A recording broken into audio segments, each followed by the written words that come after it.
Je lis du livre de Marc, chapitre 5, au verset 8, ce qui suit. Car Jésus lui disait, « Sors de cet homme, esprit impur. » Prions. Notre Seigneur et notre Dieu, voici quelque temps que cet homme était ravagé par un mauvais esprit. Mais Jésus est venu. Alors que nous allons approfondir ce verset, cet esprit, conduis-nous dans toute la vérité, nous t'en prions, au nom de Jésus et pour ta gloire éternelle. Amen. Afin de mieux comprendre le verset du jour, je vais lire à partir du verset 6. Ayant vu Jésus de loin, il accourut, se prosterna devant lui et s'écria d'une voix forte, « Qu'y a-t-il entre moi et toi, Jésus, fils du Dieu très haut? Je t'en conjure, au nom de Dieu, ne me tourmente pas. » Car Jésus lui disait, « Sors de cet homme, esprit impur. »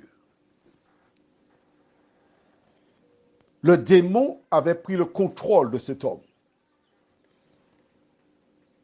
Ce corps était son habitation. Il n'y avait aucune issue de secours. Sa volonté n'existait pas. Ses lèvres étaient utilisées par le démon et cet homme souffrait. Vois-tu, lorsque l'esprit impur prend le contrôle de ton corps, tu souffres. Et qui que tu sois, quel que soit le problème que tu rencontres, sache que la seule solution par rapport à tes problèmes, c'est toujours Jésus de Nazareth. Que s'est-il passé? Tandis que le démon pensait résider dans cet homme pour toujours, lorsque les temps marqués furent arrivés, Jésus est venu. Que représente cet homme? Cet homme représente ce monde enténébré. Cet homme représente ce monde où l'ennemi règne et il pense régner en maître absolu. Mais lorsque les temps marqués furent arrivés, Jésus est né de la Sainte Vierge Marie. Il est venu sur terre et à travers sa vie puis sa mort, il accorde à l'homme qui le choisit pour sauveur la vie éternelle.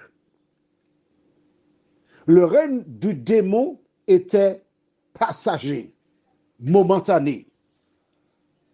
Mais Dieu avait prévu la délivrance de cet homme.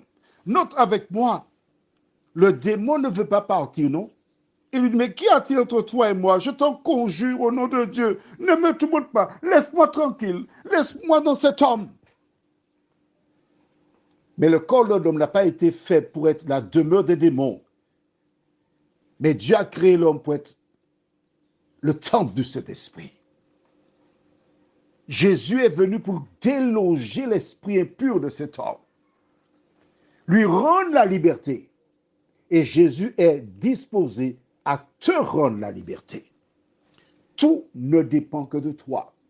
Cet homme, lui, n'avait pas de volonté, il ne pouvait pas. Pourquoi? Parce qu'à un certain moment, il s'était livré au diable.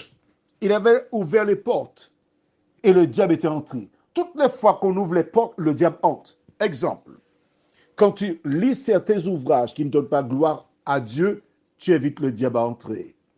Quand tu vas acheter des vêtements qui ne donnent pas gloire à Dieu, tu évites le diable à entrer. Quand le soir, tardivement, tu regardes certains films à la télévision, tu évites le diable à entrer. Quand tu bois certaines choses, quand tu fais certaines choses, quand tu dis certaines choses, tu évites le diable à entrer. Et une fois qu'il est entré, tu as ouvert la porte, il entre. Alors, il existe des personnes qui sont possédées à un certain niveau. Mais il y a d'autres qui sont possédées à un niveau moindre. Mais cela, c'est plus grave. Tu sais pourquoi? Parce que tu peux être possédé par l'addiction au jeu. Te rendre dans des maisons pour jouer.